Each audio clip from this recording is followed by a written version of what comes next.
we look at the impacts of LALISA's music video and could this be a new soft power strategy? Explore the diverse street food culture in Chiang Mai. An exclusive interview with the South Korean ambassador to Thailand. And a head coach who wants to see Thailand's national football team play in the Under-20 World Cup final. Swadika, I'm Nabunag and welcome to This Week with Thai PBS World. We begin tonight with what has been the hype among fans around the world, which is LALISA's new music video.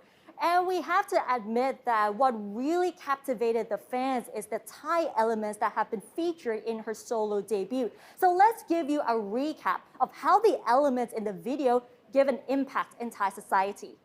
And this is the scene in Lisa's music video that captivated fans around the world, which was her golden Thai costume and the traditional headdress, including her dance break in front of a replica of Phnom Rong Historical Park, which is a landmark in Lisa's hometown of Buriram in the northeastern part of Thailand. This scene received positive feedback from fans, with numerous covers and parodies on TikTok. Even celebrities as well as beauty influencers paid homage to Lisa by recreating the looks from her solo debut. And on a wider scale, the Ministry of Culture also praised Lisa's music video for helping to promote elements of Thai culture. And they also praised the two Thai designers, Polapat Asawaprapha and Prapakat Angsuk-sing, for using creativity to enhance culture through fashion.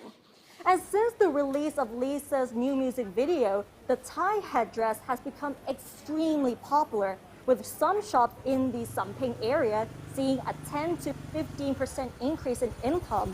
One of the shops managed to sell up to 50 pieces of the headdresses, both in store and online. And apart from Thai customers, the customers from other countries like China, Myanmar, Cambodia, Laos, and even Russia have also ordered these headdresses as well. How popular is that? And apart from the headdresses, not mentioning the meatballs would be completely wrong, as Lisa revealed during her recent interview that the first thing she would do if she returned to her hometown of Buriram is to eat the meatballs at Buriram train station. And thanks to her interview, the meatball stalls have been attracting a lot of interest after they've been highly affected by the COVID-19 pandemic. And one meatball shop saw up to 2,000 orders. And this has never happened before, thanks to LALISA's new music video, which made such a big impact on their sales. And LALISA's video is just one example of how pop culture can enhance Thai culture onto the global stage. And back to Thailand, in the entertainment industry, many people believe that Thai drama, Thai music, films, game shows, they all have the potential to make it onto the global stage, just like how K-pop and other Korean content made an impact around the world. But what does it need for Thailand to reach that level of success? Let's find out more with Kun Tilip Naksop on this issue. So Lisa's story is actually a very good example of how influential the celebrity or pop culture could be to anywhere in the world. And we had a chance to talk to Panu Ari, an expert in content acquisition at one of the Thai leading movie distribution company. He said that Thai content can be successful globally if we will be more creative, which he said is the most important competitive weapon we could have. And he said that there is nothing new anymore nowadays, whether it is the storyline of a movie or the song lyric. So the winning factor has to be creativity. Panu said that Thailand entertainment content need two things, one of which is the funding, whether it's from the government or the private sector, to enable the research and development. And another thing is freedom of speech. He said without freedom, the artists will just self-censor and then stifle everything. So we discussed how to create winning content. Panu said that we have to watch the world market. And the world is so interconnected now. Anything happens anywhere in the world, in other countries. Thai people experience pretty much the same thing in real time. Watching the current world, and then we create our own content that relevant to the current world. I think that will enable us to be the winner. Nowadays, our world become more borderless. I mean that what young people in not only in South Korea, but maybe also in America, think about something or feel about something. I think Thai teenagers or Thai children will feel the same. So observing what's happening elsewhere in the world does not mean that we have to ignore our own culture. Panu gave an example of the latest music video launched by Lisa, the one she wear a Thai headdress. It's something that a lot of people said a symbol of old fashion, but he disagreed. We have to look forward, but at the same time, we should not forget about the past. I think we have to find a way to create the content which combine the present and the past. What we have to do is we have to know what the world is talking about. So we have to know who we are and make it relevant to the world. That boost with the research and development to ensure that our content communicates with the world in the way the world communicates. Back to you, Kun Nat. All right, thank you. And this is Kun Tulip, นักสุภพเรา 's interview with Panu Ari. And we still can't get over the beauty of LALISA's video. And this time around, let's have a listen to what locals have to say on this issue. Recently, our reporters had a chance to talk to people on the streets of Bangkok on how Thai culture is being globally seen nowadays. And will this be a new soft power strategy? Let's have a listen to these people. LALISA, or Lisa BLACKPINK, recently released her first solo album last week, and Thais have been buying headdresses to match and get that look. We hit the streets of Bangkok to ask them what they think of this Thai culture being shown to the world, and if they think that soft power is the way to go. แต่ถ้าไม่มีอะไรที่จะดึงดูดให้มาเนี่ยต่อให้จะอยู่ที่ไหนมันก็ทำอะไรไม่ได้จะเสริมสร้างอะไรก็ไม่ได้ถ้าตัวเนี้ยน้องดึงดูดมาว่าตรงที่น้องลิซ่าเขาเต้นอยู่ตรงไหนนะทำอะไรอยู่ตรงไหนนะคือเท่านั้นน่ะก็มาถึงแล้วจะมาเรียนรู้เรื่องลำไทยเรื่องอะไรก็แล้วแต่วัฒนธรรมไทยได้หมดถือว่ามันเป็นโอกาสดีในการเผยแพร่วัฒนธรรมนะเพราะโดยส่วนใหญ่เนี่ยเราจะรับวัฒนธรรมจากเขามากกว่าคือคนไทยจะรับทั้งยุโรปเอเชียคือเข้าหมดแต่น้อยคนที่จะเอาวัฒนธรรมไทยไปเผยแพร่คือน้อยมากเพราะว่าเนื่องจากว่าจริงๆแล้วอะไรที่แสดงถึงความเป็นไทยมันค่อนข้างที่จะสวยและโดดเด่นอยู่แล้วแต่แค่ว่าเรายังไม่ได้มีการเผยแพร่อย่างจริงจังแต่พอน้องเขาได้หยิบตรงเนี้ยไปช่วยเผยแพร่ให้กับประเทศเรามันจะทำให้สามารถดึงคนให้มาสนใจในประเทศไทยเรามากขึ้นได้ค่ะผมว่าต้องทำนะเพราะอย่างที่พูดโลกมันเปลี่ยนแล้วไหนจะมีทั้งอินเทอร์เน็ตสื่อทุกสิ่งทุกอย่างมันเร็วทั่วโลกเขารับรู้ได้เร็วอะไรที่คนจะดึงดูดเขาอะไรที่ใหม่ๆของเก่าเราก็ต้องอนุรักษ์ถูกไหมมันก็ต้องผสมผสานกันไปนะไม่ใช่ไปทิ้งพูดง่ายคุณดูคนญี่ปุ่นแล้วกันเขาก็ยังรักษาวัฒนธรรมเขาแต่โลกเขาไปถึงไหนเขาก็ไฮเทคพอเนี่ย We also headed to the bustling Sampeng, Bangkok's biggest wholesale market, where many Thais have come to buy headdresses matching the one in Lisa's music video, to ask vendors how much this has helped sales during the COVID-19 pandemic, which has hit the Thai economy really hard. หลังจาก MV ออกก็คนเริ่มมาเลยหาของที่เป็นแนวเกี่ยวกับลิซ่าหมดเลยค่ะก็เหมือนแบบว่ากระตุ้นเศรษฐกิจขึ้นมาจากที่แบบเงียบๆในช่วงที่แบบว่ามีโควิดตอนนี้มันก็มีแบบว่าหลังจากที่ลิซ่ามี MV ออกมามีพวกงานที่เป็นงานไทยๆหรือว่างานที่แบบลิซ่าอะไรเงี้ยมันก็จะมีกระตุ้นขึ้นมาพอสมควรค่ะตอนนี้ดีขึ้นเยอะเลยค่ะจากเดิมค่ะดีขึ้นเลยเมื่อหลายเดือนก่อนมันจะเงียบไปนิดนึงเพราะว่ามันช่วงโควิดไงก็เลยเงียบแต่พอมีกระแสของน้องลิซ่าเนี่ย MV เขาปล่อยออกมาก็ทำให้ยอดขายของเราเพิ่มขึ้นมาจากเดิมThailand has all the resources to become a really great cultural hub with our mouth-watering food, good weather, talented people, and a global market waiting. So with the right nudge, time, investment, and support from the government, maybe Thailand could compete with South Korea, another nation which uses soft power to rake in the tourists and stimulate the economy. Stephanie Adair reporting for Thai PBS World.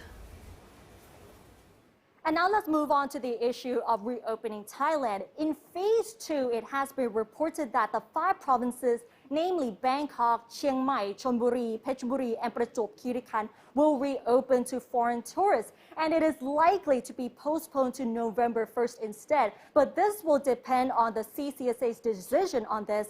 And right now, Kun Kitipat Chusukjit is in Chiang Mai to tell us what's happening there, especially with the street food culture. Thank you, Krab Kunat. Recently, as the government planned to reopen 5 provinces around Thailand, and Chiang Mai is one of them. And absolutely, one moment that's going to be missing by people around the world is having street food in Thailand while they're traveling. And street food in Chiang Mai is quite popular. Right now, I'm with the 3rd generation of one of the most well-known street food shop in Chiang Mai, Kun Jae. This shop has been opening for more than 50 years. So we're going to talk with him about the story of Chiang Mai street food. สวัสดีครับคุณเจครับ So สวัสดีครับสวัสดีครับ So could you tell me what is the highlight of Chiang Mai street food? What is the difference between the street food here and other provinces in Thailand? I mean, normally Chiang Mai, all the people in Thailand, when they're talking about Chiang Mai, they think about the weather. Another thing for the food. The food in Chiang Mai is something typical, like they make like the real style of the Hill Tribe village, or the food from the village, and the food from Chiang Mai people, like original food from Chiang Mai. They're quite famous in Bangkok or in the south. They love to eat it. And the only one thing in Chiang Mai is, one thing difficult, I mean, to explain about the cheapest one. I mean, all the food by the street in Chiang Mai very cheap to eat. Like you try today for all the Chiang Mai side there. I mean, if you want to find some food from Chiang Mai, I mean, easy to find food in the street, more than Bangkok, more than any place there. Yeah. So in your opinion, why tourists love street food here in Chiang Mai? I mean, if you mean the tourists, I mean the Thai tourists, it's normally for thinking about Chiang Mai, I mean the nice food and tasty food. And another one thing is cheap. It's quite cheap food better than Bangkok or any place. You can find, like in Chiang Mai, you can get money like 100 baht, you can eat whole day. But in Bangkok, maybe just, morning you finish your 100 baht. Something nice, tasty, this is typical in Chiang Mai. Yeah. So, okay. So thank you very much ครับคุณเจครับ ขอบคุณครับผมสวัสดีครับ So I hope that everything is going to be better after the reopening of the country. Back to คุณนัทครับ All right, thank you. And that was Kun Kitipat Chusukjit in Chiang Mai. And now let's talk about the COVID-19 pandemic. During times in crisis, we've been seeing volunteers coming out to help those in need. Today, we'll be introducing you to a platform to help communities and restaurants survive during the pandemic.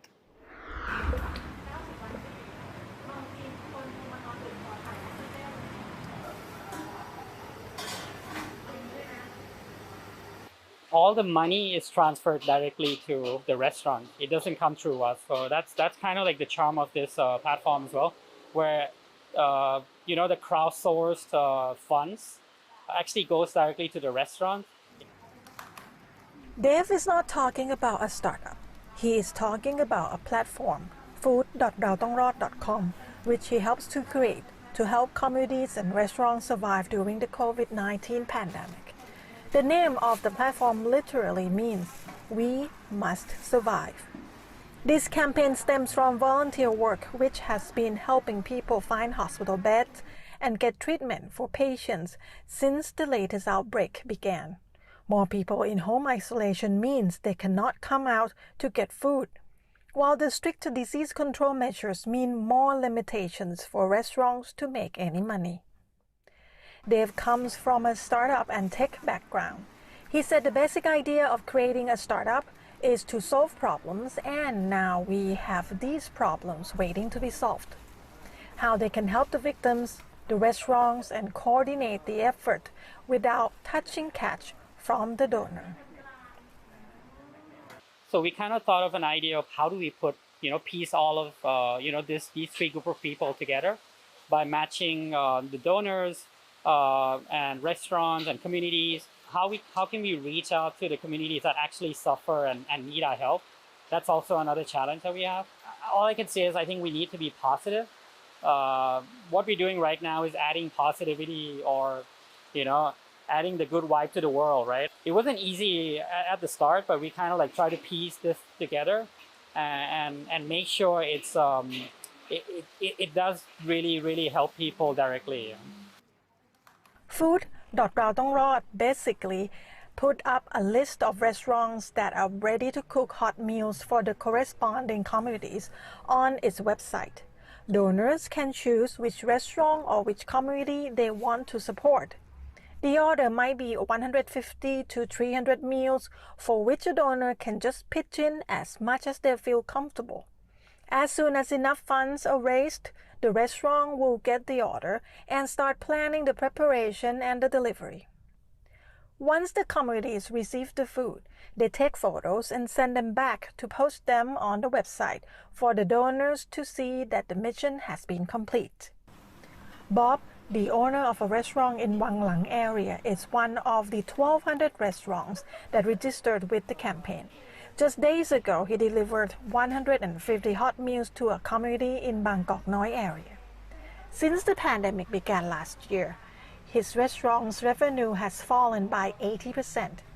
He said he got his restaurant onto all platforms there are, everything he can think of.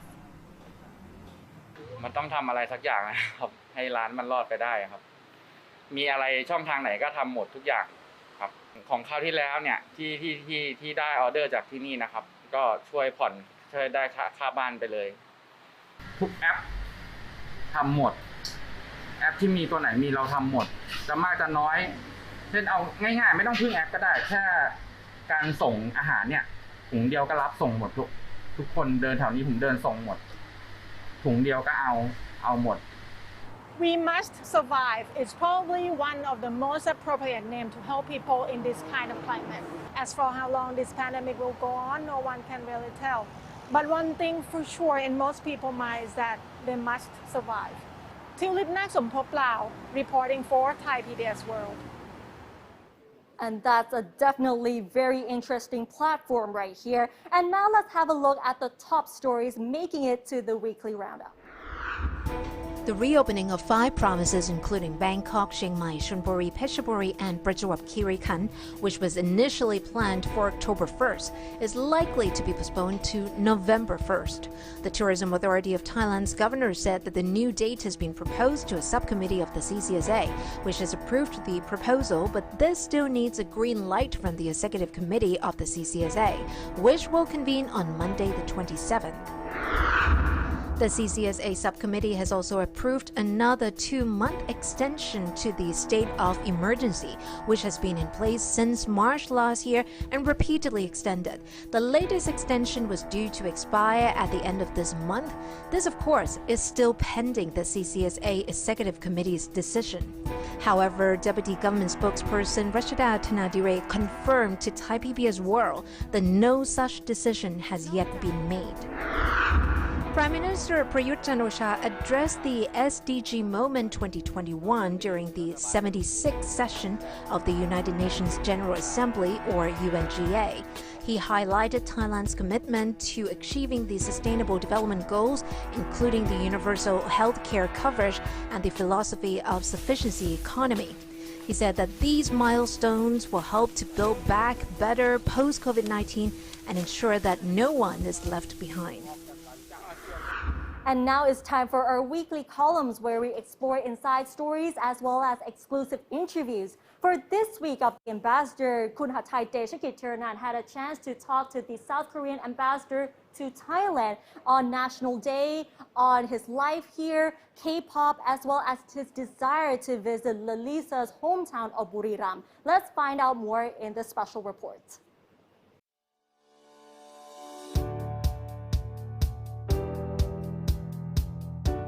Having been here since November 2018, His Excellency Wook-heon and his wife have been enjoying their life in Thailand, albeit away from their adult children and young grandchildren back in South Korea and amid the pandemic restrictions. COVID-19, of course, has changed a lot of things in my professional work as well as in my private life. I am trying to maintain my daily routine as much as possible. So on weekend, for example, I used to play golf, but one of the new hobbies I started since the outbreak is cycling. I often go to the Chatuchak Park. It has a very beautiful bike lane there. The ambassador only has a few more months left here before leaving in November. His Excellency reflected on the Thai and Korean cultures and laid out his plans for the remainder of his posting. I believe there are more similarities than differences between Korea and Thailand. For example, a long history and unique cultures. And also, the Buddhism has a deep-rooted influence on both our civilizations and even on our daily lives. You know, I visited already more than 30 provinces during my stay in Thailand.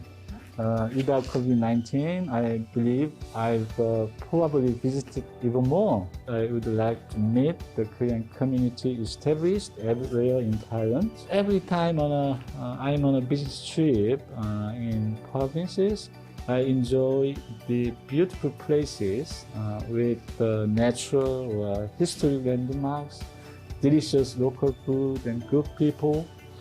So yes, I hope I have another chance to visit the provinces in the north, in the south, and why not Buriram, where LALISA was born. Speaking about the Thai-born K-pop sensation Lisa, the ambassador also noted the importance of interactive cultural exchanges. I would like to thank young Thai people who loves Korean culture. I believe that the two-way cooperation and communication is very important even in cultural area.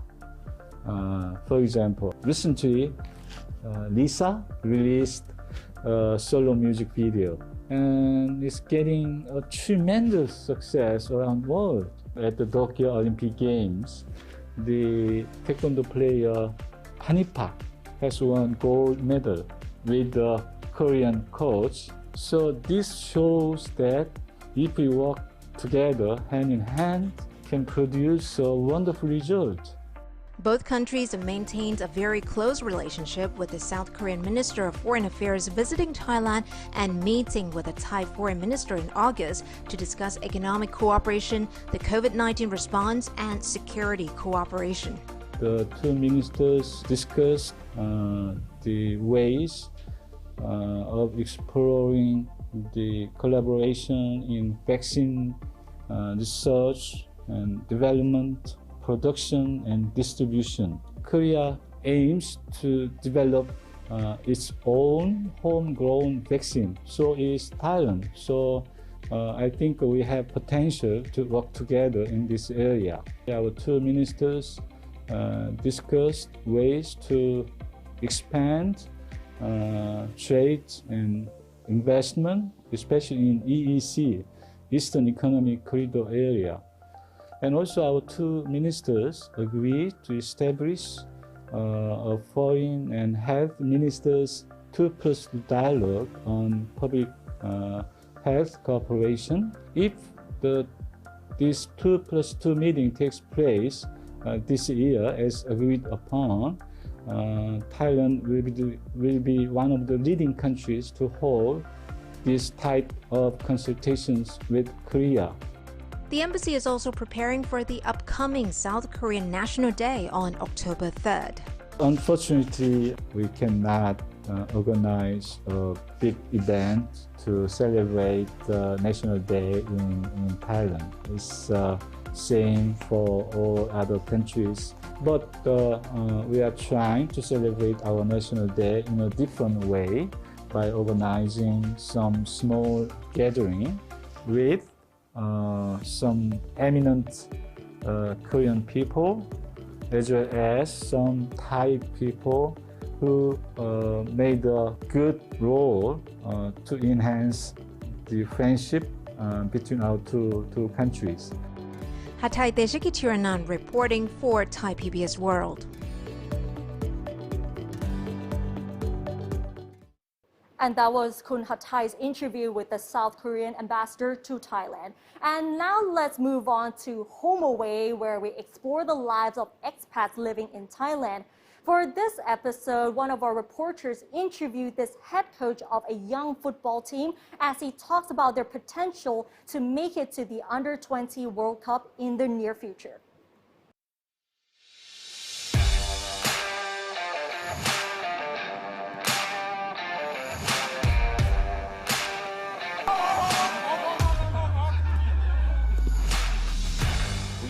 We want to achieve the World Cup for the youth level. Okay, there is a World Cup under 20, and we will prepare the team for that target.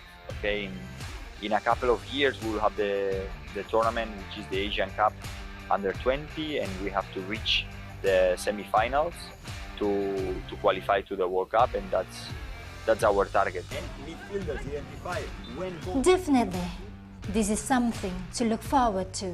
For decades, Thai football fans have been longing to see the beloved team play in the World Cup final, regardless of the level.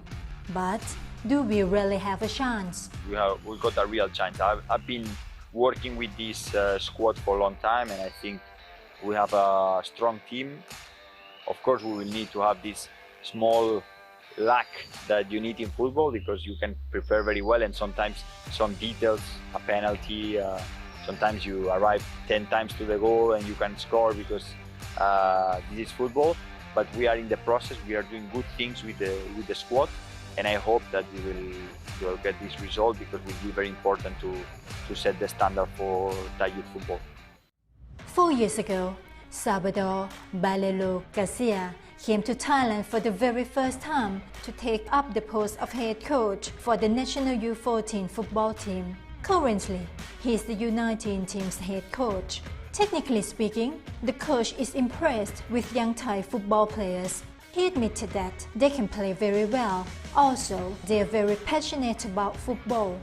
However, one crucial ability which all of them will need to develop is being a smart player. Well, I think we are trying to help them to improve to be smart players, to be players that are able to understand the game, to able to take decisions in a proper way. Our players are very good technically. Okay, our young players, they have skills because they play a lot of football, but we have room to improve taking decisions. It means when and how I have to pass, I have to shoot, when I have to carry the ball to attract opponents and then pass the ball. I think that decision making, I think we have to be focused and try to give the knowledge first to the Thai coaches, and then the Thai coaches will give this knowledge to the players. I think this will be the step that we want to achieve. Even though Thailand has plenty of talented young footballers, most of them face a huge challenge when they turn 15 or 16 years old, just before they get to the professional level. Coach Salvador pointed out that they should try to be very focused on the so-called invisible training, because it is extremely important, especially if they wish to become professional players. I told you it's very important not only what happens in the field, also what happens out of the field. When they are outside of the field, when they are at home, when they are with their friends, how they behave, what they eat. So I think that's the challenge, and that's how they will get the players that will adapt better to this lifestyle of being a football player. We have clear examples of players like Tiraton Bumbatan, Chanatip Songkrasin, Mui Tirasin Dangda, Kawin. They are players that became professional, and they could play in Spain, Tirasin, in Japan, because they are professional, because they have good habits, and because they are players that invest a lot in recovery, invest a lot of their own body. And that's definitely a very inspiring story right here. And with that, we wrap up this edition of This Week with Thai PBS World. Don't forget to tune in every Friday at 11 p.m. only on Thai PBS. And don't forget to follow us on social media as well as our website, thaipbsworld.com, for the latest updates as well as analyses. Thanks for watching, stay safe, and we'll see you next Friday. สวัสดีค่ะ